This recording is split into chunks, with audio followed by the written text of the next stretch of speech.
ಅನ್ನಿಸ್ತಾ ಇರ್ಬೋದು ಮೀಡಿಯಾದವ್ರಿಗೆ English title ಇಟ್ಬಿಟ್ಟಿದಾರಲ್ಲ ಅಂತ. ಬಟ್ ಆನೆಸ್ಟ್ ಆಗಿ ಹೇಳಬೇಕು ಅಂದರೆ ಇದಕ್ಕೆ ಕನ್ನಡದಲ್ಲಿ ಇದನ್ನು ಹೆಂಗಾದರೂ ಮಾಡಿ ಟ್ರಾನ್ಸ್ಲೇಟ್ ಮಾಡಿ ಕನ್ನಡದಲ್ಲಿ ಟೈಟ್ಲ್ ಇಡೋಂತ ತುಂಬ ಟ್ರೈ ಮಾಡಿದೆ. ಬಟ್ ಯಾವುದೋ ಅಷ್ಟೊಂದು ಇಂಪ್ಯಾಕ್ಟ್ಫುಲ್ ಅಂತ ಅನ್ನಿಸ್ಲಿಲ್ಲ. ಆಮೇಲೆ ಕೆಲವೊಂದು ಆಲ್ರೆಡಿ ಬಂದ್ಬಿಟ್ಟಿದೆ ಕನ್ನಡದಲ್ಲಿ. ಇದನ್ನು ಇದೇ ಥರ ಟೈಟ್ಲ್ ಇಡ್ತೀವಿ ಅಂದರೆ ತರಲೆ ನನ್ನ ಮಗ, ಪೊರ್ಕಿ, ಪೋಲಿ, ದಾರಿ ತಪ್ಪಿದ ಮಗ, ಕೇಳಿ ಎಲ್ಲ ಟೈಟ್ಲು ಆಲ್ರೆಡಿ ಇಟ್ಬಿಟ್ಟಿದ್ದಾರೆ ಕನ್ನಡದಲ್ಲಿ, ಏನು ಇಡಬೇಕು ಈ ಪದಕ್ಕೆ. ಸೊ ಆಮೇಲೆ ಹೇಗಿದ್ದರೂ ಸಿನಿಮಾ 5 ಭಾಷೆನಲ್ಲಿ ಮಾಡಬೇಕು ಅಂತ ಡಿಸೈಡ್ ಆಗಿದ್ವಿ. ಹಾಗಾಗಿ ಓಕೆ, ಈಗ ಜನನೂ ಅಪ್ಡೇಟ್ ಆಗಿದ್ದಾರೆ.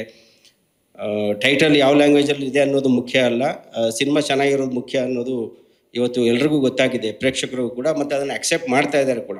ಹಾಗಾಗಿ ಇದು ಪರವಾಗಿಲ್ಲ, ಇಂಗ್ಲೀಷ್ ಟೈಟ್ಲ್ ಆದರೂ ಪರವಾಗಿಲ್ಲ ಅಂತೇಳಿ ಡಿಸಿಷನ್ ತೊಗೊಂಡು ಈ ಟೈಟಲನ್ನ ಫ್ರೀಸ್ ಮಾಡಿದ್ವಿ. ಪ್ರಪಂಚದಲ್ಲಿ ಇಲ್ದಿರೋ ಟೈಟಲ್ ಬ್ರ್ಯಾಟ್ ತಂದಿದ್ದಕ್ಕೆ thank you so much. Thank you. ನಾವು ಇಟ್ಟ ಮೇಲೇ ಗೊತ್ತಾಗಿದ್ದು.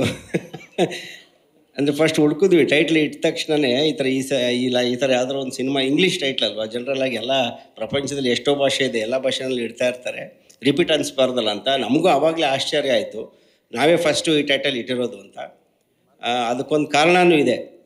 ಬ್ರ್ಯಾಟ್ ಅನ್ನೋದನ್ನು ಯೂಶ್ವಲಿ ಚಿಕ್ಕ ಮಕ್ಕಳಿಗೆ ರೆಫರ್ ಮಾಡ್ತಾರೆ ಟೆಕ್ನಿಕಲಿ, ಬಿಲೋ 16 ಇಯರ್ಸ್ ಇರೋರು. ಅಂದರೆ ಈ ಜಾಸ್ತಿ ಇದನ್ನು ಯೂಸ್ ಮಾಡೋದು ಇಂಗ್ಲೀಷ್ ಟೀಚರ್ಗಳು ಸ್ಕೂಲಲ್ಲಿ ಮಕ್ಕಳನ್ನ ಬೈಯೋದಕ್ಕೆ.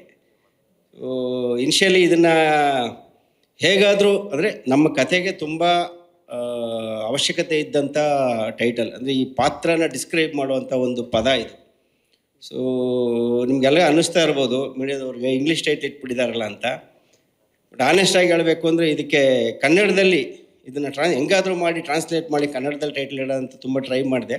ಬಟ್ ಯಾವುದೋ ಅಷ್ಟೊಂದು ಇಂಪ್ಯಾಕ್ಟ್ಫುಲ್ ಅಂತ ಅನ್ನಿಸ್ಲಿಲ್ಲ. ಆಮೇಲೆ ಕೆಲವೊಂದು ಆಲ್ರೆಡಿ ಬಂದ್ಬಿಟ್ಟಿದೆ ಕನ್ನಡದಲ್ಲಿ. ಇದನ್ನು ಇದೇ ಥರ ಟೈಟ್ಲ್ ಇಡ್ತೀವಿ ಅಂದರೆ ತರಲೆ ನನ್ನ ಮಗ, ಪೊರ್ಕಿ, ಪೋಲಿ, ದಾರಿ ತಪ್ಪಿದ ಮಗ, ಕೇಳಿ ಎಲ್ಲ ಟೈಟ್ಲು ಆಲ್ರೆಡಿ ಇಟ್ಬಿಟ್ಟಿದ್ದಾರೆ ಕನ್ನಡದಲ್ಲಿ, ಏನು ಇಡಬೇಕು ಈ ಪದಕ್ಕೆ.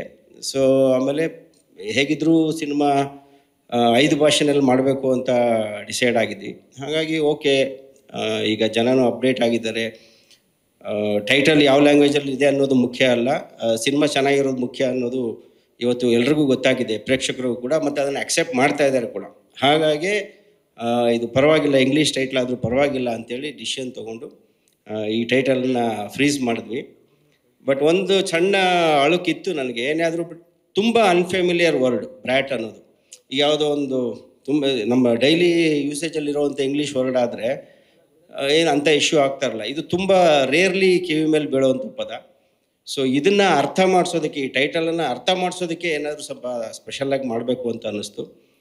ಸೊ ಆ ರೀತಿ ಯೋಚನೆ ಮಾಡಿದಾಗ ಹುಟ್ಟಿದ್ದೇ ಈ ಸಾಂಗ್ ಕಾನ್ಸೆಪ್ಟ್.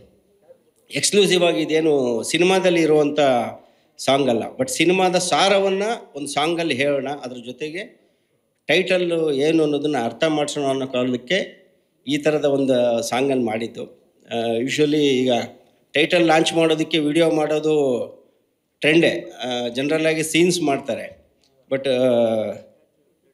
ಆಲ್ಮೋಸ್ಟ್ ಬಚ್ಚನ್ ಬಂದು ಎಷ್ಟು 13 ವರ್ಷನೇನೋ ಆಯಿತು ಅನಿಸುತ್ತೆ, 13 ಇಯರ್ಸ್ ಬ್ಯಾಕೇ ಮಾಡಿಬಿಟ್ಟಿದ್ದೆ ನಾನು ಇದನ್ನು. ಈಗೇನು ಟ್ರೆಂಡ್ ಆಗ್ತಾ ಇದೆಯಲ್ಲ, ಟೈಟಲ್ ಲಾಂಚ್ಗೆ ಒಂದು ವಿಡಿಯೋ ಮಾಡೋದು. Bachchan was the first film, title ಲಾಂಚ್ಗೆ ಒಂದು ವಿಡಿಯೋ ಮಾಡಿದ್ದು, ಒಂದು ಸೀನ್ ಮಾಡಿ. ಸೊ ನನಗೇನೆ ಹೌದಲ್ಲ, ಅವತ್ತೇ ಮಾಡ್ಬಿಡಿ, 13 ವರ್ಷದಿಂದನೇ ಮಾಡಿರೋದನ್ನು ಮತ್ತೆ ಯಾಕೆ ಮಾಡೋದು, ಆ ಥರದ idea. So let's try something else ಅಂದಾಗಲೇ ಈ ಸಾಂಗ್ ಮಾಡೋಣ, ಒಂದು ಈಗಿನ ಜನ್ರೇಷನ್ಗೆ ತಕ್ಕಂಗೆ ಒಂದು ಸಾಂಗ್ ಮಾಡೋಣ ಅಂತ ಸಾಂಗ್ ಆಲೋಚನೆ ಹುಟ್ಟಿ ಅದನ್ನು ಈ ಥರ ಶೂಟ್ ಮಾಡಿದ್ದೀವಿ. ನಮ್ಮ ಪ್ರೊಡ್ಯೂಸರು ತುಂಬ ಸಲ ಕೇಳಿದ್ರು, ಸರ್ ಬೇಕಾ ಈ ಸಾಂಗ್, ಈ ಥರ ಫಿಲಮ್ ಬೇರೆ ಇರೋಲ್ಲ ಅಂತೀರಾ, ಇಷ್ಟೊಂದು ಬೇರೆ ಖರ್ಚು ಮಾಡಿ ಸಾಂಗ್ ಮಾಡಬೇಕಾ ಅಂತ. ಸೊ ಅದು ಜನರಲಿ ಇರುತ್ತೆ ಬಟ್ ಆ ಟೆಂಡೆನ್ಸಿ. ಬಟ್ ಒಂದು ಟೈಟಲ್ ರಿಜಿಸ್ಟರ್ ಆಗೋದಕ್ಕೆ ಮತ್ತು ಸಿನಿಮಾ ಇವತ್ತು ಹಂಗಾಗಿದೆ, ನಾವು ಎಷ್ಟು ಕ್ವಾಲಿಟಿ ಸಿನಿಮಾ ಮಾಡ್ತೀವೋ ಅದನ್ನು ಮಾರ್ಕೆಟಿಂಗ್ ಮಾಡೋದು ಅಷ್ಟೇ ಇಂಪಾರ್ಟೆಂಟು. ಹ್ಯಾಂಡ್ ಇನ್ ಹ್ಯಾಂಡ್ ಹೋಗ್ಬೇಕು ಇವತ್ತು ಸಿನಿಮಾ ಕ್ವಾಲಿಟಿ ಮತ್ತು ಮಾರ್ಕೆಟಿಂಗ್. ಸೊ ಆ ಆ್ಯಂಗಲಲ್ಲಿ ಯೋಚನೆ ಮಾಡಿದಾಗ ಅವರು ಕೂಡ ಕನ್ವಿನ್ಸ್ ಆಗಿ ಈ ಥರದ್ದು. ಅಂದರೆ ಫಸ್ಟ್ ಶೂಟ್ ಮಾಡಿದ್ದೆ ಈ ಸಾಂಗ್ ನಾವು ಸಿನಿಮಾ ಶೂಟ್ ಮಾಡೋಕ್ಕೆ ಮುಂಚೆ. ಈಗಾಗಲೇ ಸಿನಿಮಾ ಒಂದು 70 to 80% ಶೂಟಿಂಗ್ ಕಂಪ್ಲೀಟ್ ಆಗಿದೆ. ಬಟ್ ವೆರಿ ಬಿಗಿನಿಂಗ್ ಈ ಸಾಂಗನ್ನೇ ಶೂಟ್ ಮಾಡಿದ್ದು ನಾವು. ಇನಿಷಿಯಲಿ ನಾವು ಶೂಟ್ಗೆ ಹೋಗೋಕ್ಕೆ ಮುಂಚೆನೇ ಈ ಸಾಂಗನ್ನು ರಿಲೀಸ್ ಮಾಡಿ ಶೂಟ್ಗೆ ಹೋಗಬೇಕು ಅಂತ ಪ್ಲ್ಯಾನ್ ಇದ್ದಿದ್ದು. ಬಟ್ ಈ ಸಾಂಗು ಅದರದ್ದೇ ಆದ ಸಮಯ ತಗೊಳ್ತು. ಅಂದರೆ ಈ ಸಾಂಗನ್ನು ಹಾಡಿಸೋದು, ಲಿರಿಕ್ ಕರೆಕ್ಷನ್ ಮಾಡೋದು, ಮತ್ತು ಆ ವಿಡಿಯೋ ಮಾಡಿದ್ಮೇಲೂ ತುಂಬ ಕರೆಕ್ಷನ್ ಮಾಡಿದ್ವಿ, ಮತ್ತು DI ಪ್ರೋಸೆಸ್ ಆಗಬೇಕಿತ್ತು. ಅಂದರೆ ಎಲ್ಲೂ ಕ್ವಾಲಿಟಿನಲ್ಲಿ ಕಾಂಪ್ರಮೈಸ್ ಆಗಬಾರ್ದು. ಏನೋ ಒಂದು ಟೈಮ್ ಫ್ರೇಮ್ ಒಳಗೆ ಮಾಡಲೇಬೇಕು ಅನ್ನೋದಕ್ಕೆ ಕ್ವಾಲಿಟಿಯಲ್ಲಿ ಕಾಂಪ್ರಮೈಸ್ ಆಗೋದು ಬೇಡ. ನಾವೇನು ಅಂದ್ಕೊಂಡಿರ್ತೀವೋ ಅದು ಬರೋ ತನಕ ಮಾಡೋಣ ಅಂತೇಳಿ ಈ 2-3 ಶೆಡ್ಯೂಲ್ ಆದಮೇಲೆ ಈಗ ಬಂದು ಇದನ್ನು ರಿಲೀಸ್ ಮಾಡ್ತಾಯಿದ್ವಿ. ಅಂದರೆ ಟೈಟಲ್ ಇದುವರೆಗೂ ಅದಕ್ಕೆ ಏನು ಪ್ರಮೋಷನ್ ಮಾಡೋಕ್ಕಾಗಿರಲಿಲ್ಲ.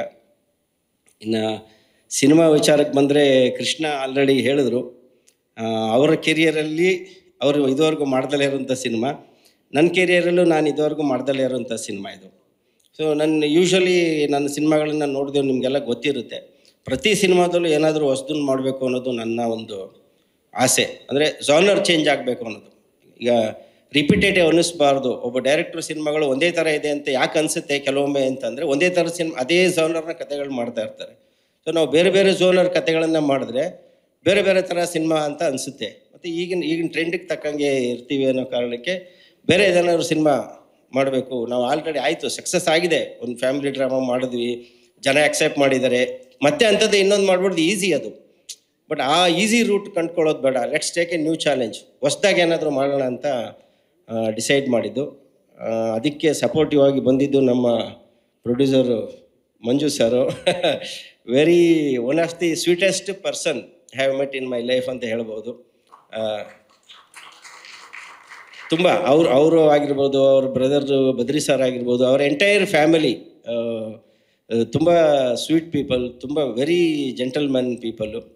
ನನಗೆ ಆಶ್ಚರ್ಯ ಆಯಿತು, ಅವರು ಫಸ್ಟ್ ಪಿಕ್ಚರಲ್ಲೇ ಮ್ಯಾಸಿವ್ ಸಕ್ಸಸ್ಸನ್ನು ನೋಡಿದಂಥವ್ರು. First rank Raju is a super hit film ಅಂಥವರು ಇಷ್ಟು ದಿನ ಆಮೇಲೆ ಸಿನಿಮಾ ಮಾಡಿ 5 ವರ್ಷ ಆದರೆ ಮತ್ತೆ ಇನ್ನೊಂದು ಸಿನಿಮಾ ಮಾಡಿರಲಿಲ್ಲ.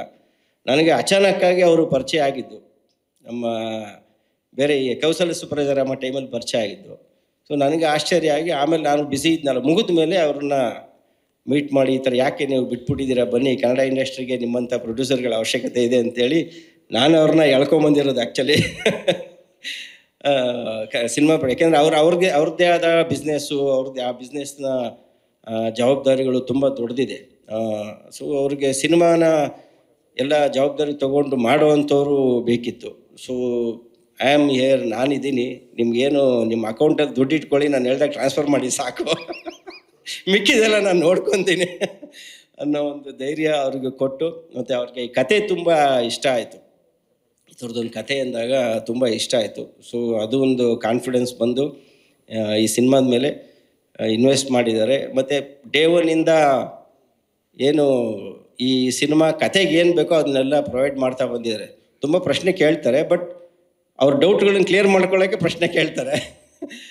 ಅದು ಆ್ಯಕ್ಚುಲಿ ಪ್ರತಿಯೊಬ್ಬ ಪ್ರೊಡ್ಯೂಸರ್ಗೂ ಇರಬೇಕು, ಆ ನಾಲೆಡ್ಜು, ಆ ಕ್ವಶನಿಂಗ್ ಇರಬೇಕು. ಸ್ಕೂಲಲ್ಲಿ ಟೀಚರ್ಗಳು ಹೇಳ್ತಾ ಇರ್ತಾರೆ, ಯಾರು ಪ್ರಶ್ನೆ ಕೇಳ್ತಾನೆ ಅವನೇ ಬುದ್ಧಿವಂತ ಅಂತ.